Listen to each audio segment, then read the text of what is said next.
Assalamualaikum warahmatullahi wabarakatuh. Hai, balik lagi di channel YouTube aku, Len Channel. Nah, di video kali ini video yang ditunggu-tunggu sama teman-teman nih, para calon ibu Persit.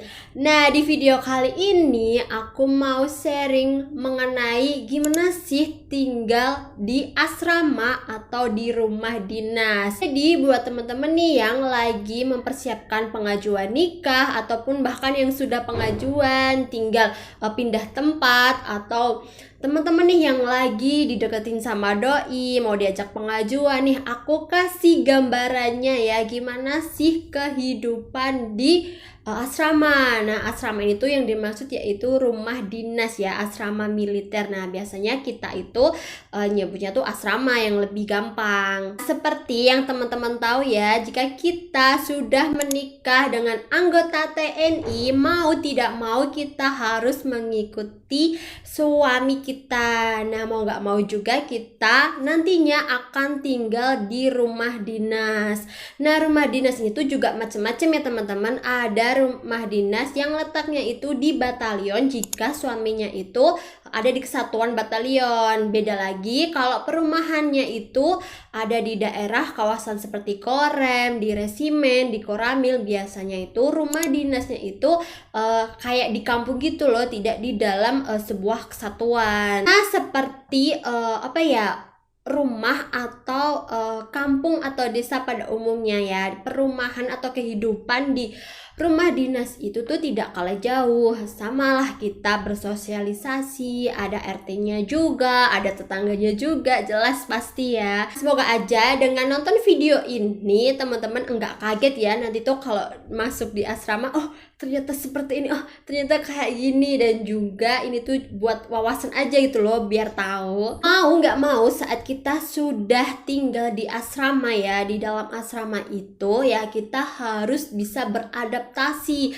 baik itu dengan lingkungannya, dengan orang-orangnya. Jelas ya, kita orang baru, tetangga baru gitu kan. Terus juga dengan bahasa ataupun kebiasaan di tempat tersebut gitu ya, entah itu bahasanya beda atau bahkan penyebutan makanan ataupun bedanya juga beda. Dan kemudian ya harus bisa menyesuaikan dengan masakan daerah setempat juga. Dan tidak lupa yaitu rutinitas. Misalnya nih, sebelum pengajuan, sebelum nikah teman-teman itu kerja, lalu saat menikah ya ikut pindah dengan suami di asrama, teman-teman memutuskan untuk berhenti bekerja atau memilih untuk sebagai ibu rumah tangga. Jelas pasti aktivitasnya, rutinitasnya itu berbeda, dimana kalau sebelumnya waktu kerja bangun pagi, mandi, sarapan, kita siap-siap berangkat kerja, ketemu teman kerja, melakukan aktivitas di kerjaan. Nah, beda nanti kalau teman-teman memilih sebagai ibu rumah tangga ya. Jelas pasti bangun harus bersih-bersih rumah, harus masak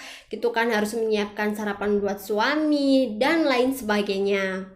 Di asrama itu ya teman-teman, yang bikin beda kalau kita tinggal di rumah, di desa, di rumah gitu sama di asrama, yaitu cara pemanggilannya. Yaps, betul banget. Dan jangan sampai teman-teman itu jadi kayak nggak tahu atau bahkan bingung atau bahkan terlihat bego gitu ya. Karena jujur dulu pertama kali aku pindah ke asrama atau aku masuk ke asrama itu masih bingung gitu loh, kok gini, manggilnya kok gitu Mas. Yang aku maksud yaitu ya di sini ya, kalau ini pembahasannya kalau misalnya di kesatuan ya, karena aku tinggalnya asrama di kesatuan gitu kan. Nah, di sini kan jelas pasti ya banyak TNI atau banyak tentara-tentara, baik itu yang bujangan ataupun yang sudah berkeluarga, baik itu pangkatnya tamtama, bintara, perwira, pasti banyak karena itu sudah kita tinggal di lingkungan militer gitu kan. Nah, asal teman-teman tahu nih, kalau di sebuah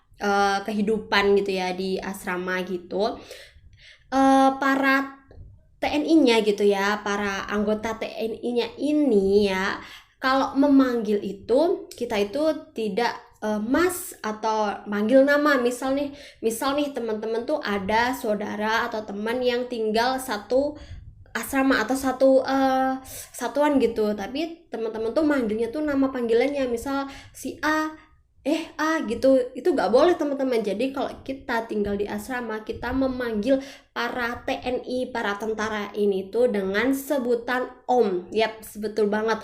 Mau itu yang bujangan, mau itu yang udah berkeluarga, mau itu yang muda, mau yang tua gitu ya, mau yang itu seumuran sama kita, seumuran sama suami kita tetap memanggilnya dengan Om gitu ya. Misalnya nih Om Adi, Om Budi, Om Tono, Om Heru dan lain sebagainya. Nah, terus jangan kaget juga saat suami kita memanggil seniornya itu dengan sebutan Bang ya. Kalau di sini yang ibaratnya tuh kayak junior sama senior gitu ya. Junior kalau memanggil juniornya itu dengan sebutan Bang. Beda kalau kita tinggal di rumah kita kalau memanggil yang lebih tua kan biasanya tuh Mas gitu kan, Mas. Terus kita tuh manggil Om kan kalau ke Om kita gitu kan, atau orang yang emang udah agak dewasa gitu baru kita manggil Om. Nah, tapi tidak di asrama, mau dia tua muda gitu ya, kita ya yang istrinya tuh manggilnya Om. Sedangkan suami kita kalau memanggil seniornya itu dengan sebutan Bang ya,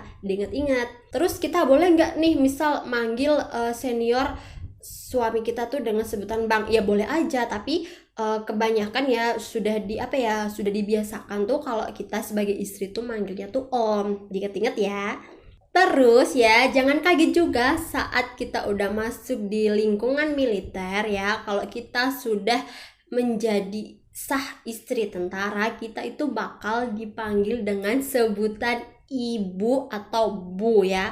Jadi teman-teman jangan kaget, jangan minder ya, atau bahkan jangan baper kalau dipanggil Bu padahal masih muda ya. Emang kayak gitu teman-teman. Jadi kalau kita sudah nikah sama TNI ya, mau nggak mau ya, om-omnya tadi ya itu manggil kita itu dengan sebutan Ibu atau Bu. Biasanya dilanjutkan dengan nama suaminya. Nah, misalnya nih nama suami aku kan Dani ya. Jadi om-omnya yang di sini tuh kalau manggil aku itu ya dengan sebutan Bu Dani atau Ibu Dani ya. Jadi teman-teman agar terbiasa. Terus itu juga berlaku buat kita kalau memanggil ibu-ibu yang ada di asrama. Misal kita mau memanggil mbak tetangga kita gitu kan, atau memanggil ibu-ibu senior yang udah lama, itu tetap memanggilnya pakai nama panggilan suaminya. Misal nih tetangga kita ya, entah itu udah tua atau seumuran kita atau bahkan lebih muda, dan dia itu punya suami namanya misalnya Doni nih ya. Jadi kita manggilnya dengan Mbak Doni gitu ya. Kalau misal dia sudah ibu-ibu ya kita panggil dengan Ibu Doni, seperti itu ya. Ingat ya teman-teman, jangan sampai ya sebenarnya nggak apa-apa sih kita memanggil nama aslinya, tapi emang udah habitnya gitu ya kalau di asrama itu memanggil dengan nama suaminya, udah diganti dengan nama suami. Bahkan ya kebanyakan kalau sudah tinggal di asrama itu para ibunya gitu ya, para istrinya itu bahkan tidak tahu gitu nama asli orang ini ya, taunya nama suaminya. Bahkan kalau ada paketan atau apa orang tanya, kenal si Fitri enggak? Loh, Fitri itu siapa? Pasti yang ditanyakan nama suaminya siapa. Nah gitu. Lanjut ya tadi dengan cara kita memanggil.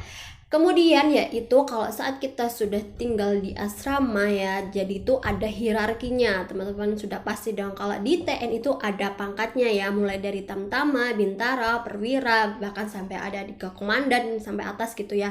Saat kita berhadapan atau saat kita berbicara dengan istri-istri perwira ataupun dengan ibu komandan Batre, dengan ibu Wadan atau bahkan dengan ibu Danyon gitu ya, kita harus bicaranya itu dengan sopan. Ibaratnya kita tuh kayak ngomong sama orang tua gitu loh, ngomong dengan orang yang lebih dewasa. Walaupun perwiranya atau bahkan danrengnya, ibu komandannya itu masih muda, tapi karena ada hierarki ini teman-teman gitu kan, kita ibaratnya kan istri anggota. Jadi saat berhadapan dengan istri para atasan gitu ya, kita harus menempatkan diri gitu loh, tahu status kita atau tahu posisi kita gitu loh. Jadi kita saat berbicara dengan mereka pun juga harus dengan bahasa yang sopan, dan sama kita harus manggilnya itu dengan nama panggilan bapaknya. Tapi di sini ditambahin nih, kita memanggilnya harus dengan ibu gitu ya, walaupun orangnya tuh lebih muda dari kita gitu ya. Misalnya nih ada istri Danre gitu ya, komandan baterai gitu kan, sepantaran nih umurnya sama kita. Nah misalnya namanya Danrenya itu Joko gitu kan, nah kita manggilnya itu dengan Ibu Joko, bukan dengan Mbak loh ya, bukan Mbak Joko itu bukan. Nah Mbak itu kalau kita sama tetangga kita, sama teman kita sleting gitu boleh Mbak, tapi kalau dengan atasan kita harus memanggilnya pakai Ibu gitu ya, Ibu Joko gitu. Nah selain itu, selain nama pemanggilannya, kita juga harus perhatiin nih, kalau setiap kita mau bertanya itu selalu diawali dengan kata izin ya, izin atau izin. Izin Bu Joko, saya mau bertanya, atau izin Bu Joko, mohon petunjuk, seperti itu. Jadi jangan kayak kita ngomong sama temen sendiri ya, walaupun kita kenal dengan ibu tersebut, walaupun kita sepantaran atau bahkan ibunya lebih muda, jangan sampai kita kebablasan ngomongnya tuh santai gitu ya. Ya tapi bukan berarti kita nggak bisa bercanda, tetap pasti bisa bercanda dong ya. Terus saat kita dikasih tahu ya, dikasih arahan gitu ya, kita harus menjawabnya itu dengan diawali siap ya.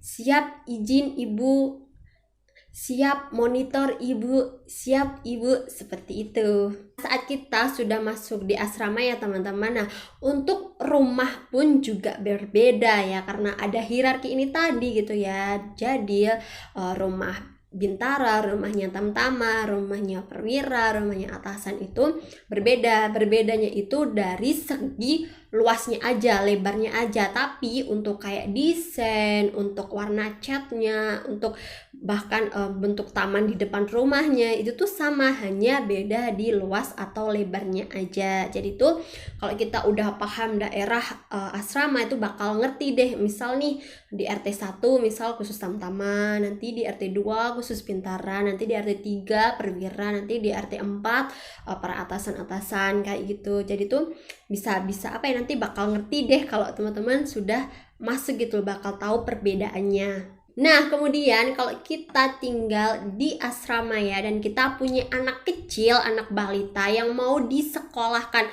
PAUD atau TK, nah ini tuh biasanya anaknya itu wajib sekolah di PAUD ataupun TK kesatuan. Nah karena aku di kesatuanku tuh ada PAUD dan juga TK-nya, dimana tuh yang ngurus tuh para pengurus persid gitu kan. Nah jadi mau nggak mau semua anak prajurit ya, anak anggota tuh harus disekolahkan PAUD TK di sekolah tersebut. Misal nih mau sekolah di luar, apakah boleh? Ya tetap boleh, tapi biasanya nanti tuh ada persyaratan tersendiri. Dan enaknya juga nih kalau di asrama itu ya, apalagi aku pandangannya di asramaku sini ya, karena ini di kesatuan gitu kan. Jadi alhamdulillah fasilitasnya tuh lengkap, mau itu ada taman bermain gitu ya, taman untuk jalan-jalan, kemudian ada lapangannya pun juga macam-macam, mulai dari lapangan sepak bola, lapangan tembak, lapangan bola voli, lapangan bola basket, lapangan tenis, semua tuh lengkap ada ya. Pasti tuh kalau yang dinamanya kesatuan pasti banyak yang namanya lapangan. Terus kemudian juga ada fasilitas kesehatan kayak klinik gitu. Terus ada koperasi juga kalau misal mau belanja. Kemudian pastinya juga ada masjid. Terus tadi ada sekolah juga, TK dan juga PAUD, dan masih banyak lagi kalau kita tinggal di asrama. Jadi itu sudah ada fasilitasnya. Nah, selain fasilitas tersebut, fasilitas yang lain yang tidak kalah enaknya yaitu ya kalau kita tinggal di asrama ya, yang kalau di asrama kesatuan ini ya, kesatuan itu tuh di batalion ini tuh kita itu free alias gratis, alias tidak bayar listrik dan juga air. Jadi listrik dan air itu ditanggung oleh pemerintah, jadi enak. Jadi kita tidak perlu pusing-pusing mikir gimana bayar listrik, pengeluaran bayar air, PAM dan lain sebagainya. Nah mungkin ini tuh juga beda ya kalau misal kita ada di perumahan yang kayak modelnya tuh kayak di kampung. Kan ada nih asrama militer tapi bentuknya tuh kayak rumah di kampung gitu loh, bukan di dalam kesatuan tapi ya kayak di kampung aja, cuma warna rumahnya tuh hijau gitu. Padahal itu tuh asmil gitu. Nah itu biasanya itu kalau yang model di kayak kampung gitu, yang di luar biasanya itu untuk listrik dan juga airnya tuh masih membayar sendiri, bayar pribadi, hanya diberi fasilitas rumah. Itu setahu aku loh ya. Next, yang terakhir yaitu kalau kita tinggal di asrama ya, jangan kaget, jangan dikira kalau kita sudah jadi ibu persit, apalagi yang jadi ibu rumah tangga itu kerjaannya hanya bersih-bersih rumah, hanya masak, itu enggak ya, salah besar. Apalagi kalau teman-teman tuh ditunjuk menjadi pengurus persit, itu pasti ada yang namanya kesibukan, entah itu seminggu sekali, 2 kali, bahkan bisa sampai 3 kali. Nah, salah satu kegiatannya ya di kesatuan itu ada kayak ngaji bareng, kemudian ada olahraga bareng, entah itu olahraganya voli, jalan sehat, ataupun senam. Nah, biasanya itu rutin ya, ngaji seminggu sekali, terus kemudian olahraga seminggu sekali. Nah, kadang juga ada yang namanya kunjungan, entah itu kunjungannya pangdiv, entah kunjungannya danmen, atau kunjungan lain sebagainya. Nah kalau ada kunjungan kayak gini biasanya itu ya lebih seringnya itu kayak mendadak, mau nggak mau tuh harus siap, apalagi yang jadi pengurus tuh, jadi harus mempersiapkan jauh-jauh hari ya. Jadi buat teman-teman nanti jangan kaget kalau misal teman-teman kerja terus tiba-tiba ditunjuk tuh disuruh ikut giat. Nah jadi harus bisa mempersiapkan dan membagi waktu tuh antara kerja dan juga harus datang di acara kegiatan, atau bahkan nanti ada perkumpulan persit yang wajib ya, itu sekitar 3 bulan sekali. Kemudian ya kalau kita tinggal di asrama ya, mau tidak mau dan itu harus yang namanya izin, entah itu izin cuti ya, izin pulang kampung. Nah kalau di kesatuan suami ini tuh keluar masuk asrama gitu juga harus ada izin alias lapor gitu loh, kayak ada nulis buku keluar masuk kayak gitu. Nah jadi biar apa, biar terpantau gitu loh teman-teman, keluarnya kemana, jam berapa, tujuannya apa, sama siapa kayak gitu. Nah beda mungkin kalau asrama militernya tuh modelan yang nggak di dalam, tapi yang kayak model kampung gitu, yang di rumah luar gitu ya, itu tidak perlu ada izin-izin. Tapi biasanya kalau di batalion itu ya, karena mereka di dalam, itu harus ada izin, tapi tidak semua batalion sih sepertinya ada izin kayak gini.